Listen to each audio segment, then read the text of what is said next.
Si on veut absolument essayer de réorienter une partie de l'effort fiscal que fait l'État en faveur des entreprises, il faut que cet effort fiscal soit fléché vers des collaborations entre les différents acteurs de l'économie. Donc c'est le cas dans l'innovation quand on parle de crédit d'impôt recherche, au niveau ou sur le fonds unique interministériel, qui est le fonds qui sert à irriguer des grands projets collaboratifs à l'intérieur des pôles de compétitivité.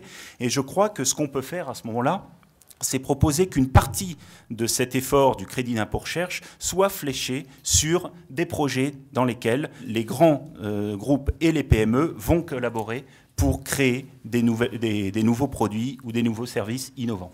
Si la recherche et développement n'est pas favorisée fiscalement, les entreprises mondialisées regarderont là où les forces de R&D sont les plus attractives et ils iront installer leur laboratoire là-bas. Donc je crois que ça, c'est un point important.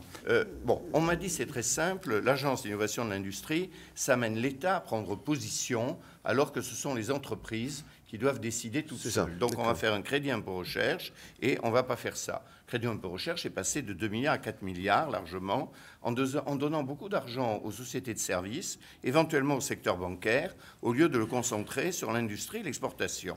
Donc c'est pas mal, mais c'est cela. Deuxièmement, je vous ferai remarquer que le crédit impôt recherche n'est pas du tout coopératif. Le crédit impôt recherche, il n'y a aucune demande de coopération par rapport à cela. Contrairement à la DESI, car la DESI, c'était un ensemble. Alors, quand ça se donne dans le cadre de pôle de compétitivité, le pôle de compétitivité, lui, il est complètement coopératif. Je suis d'accord. Si vous n'avez plus, ce que je veux dire par là, excusez-moi juste de vous couper. Oui, si on a plus d'argent, on peut peut-être non, mais si vous ne faites pas de crédit d'impôt recherche, vous ne retenez pas les laboratoires de recherche privés. Et si vous ne retenez pas les laboratoires de recherche privés, vous n'avez plus de collaboration. Moi, je ne crois pas que les laboratoires de recherche sont tellement à roulettes pour le vivre. J'aurais mis volontiers le crédit d'impôt recherche pour les grands groupes. Pour les PME, je suis totalement d'accord. Pour les ETI, je suis d'accord. Pour les grands groupes, je trouve qu'il n'y a pas assez de contrepartie demandée. Je ne veux pas supprimer, le crédit d'impôt recherche. Encore une fois, pour les grands groupes, je l'aurais fait un peu plus sur l'augmentation d'efforts de recherche en laissant les grands groupes, puis j'aurais mis de côté 700 millions pour à nouveau faire de grands programmes ambitieux. L'idée qu'on a dit que tout programme ne dépasserait pas 10 millions, car c'est ça la règle qui a été mise en place, demandée à Oseo, c'est la nouvelle règle. Alors que c'est vrai que j'avais l'ambition de faire des programmes à 100, 200 millions, étant donné notre retard, je ne l'ai pas comprise. Je ne l'ai pas comprise, sincèrement. En plus, je dois vous le dire, on le sait bien, le crédit impôt recherche, ça permet aux grands groupes d'avoir de l'argent, mais on n'a pas tellement augmenté l'effort de recherche des grands groupes. On ne l'a pas tellement augmenté. Le crédit impôt recherche, je pense qu'il y a deux choses aujourd'hui. Le crédit impôt recherche et les pôles de compétitivité. Les pôles de compétitivité, je suis tout à fait d'accord avec ce que dit Jonathan de Galzin, ça marche, quoi. Il y en a, en tout cas, il y en a un certain nombre qui marchent et qui marchent bien, qui nous font découvrir des entreprises, qui font avancer les projets de recherche.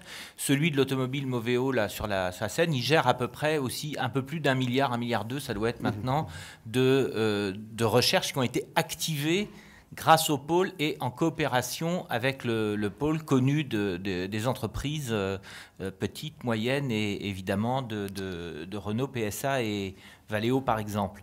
Et le crédit impôt recherche, c'est différent. Le crédit impôt recherche, je pense qu'il y en a besoin pour un groupe comme Renault. On peut délocaliser la recherche, c'est-à-dire un ingénieur, un bureau d'études en Corée. Aujourd'hui, on a 1700-1800 personnes en Corée. On en a 2000 en Roumanie.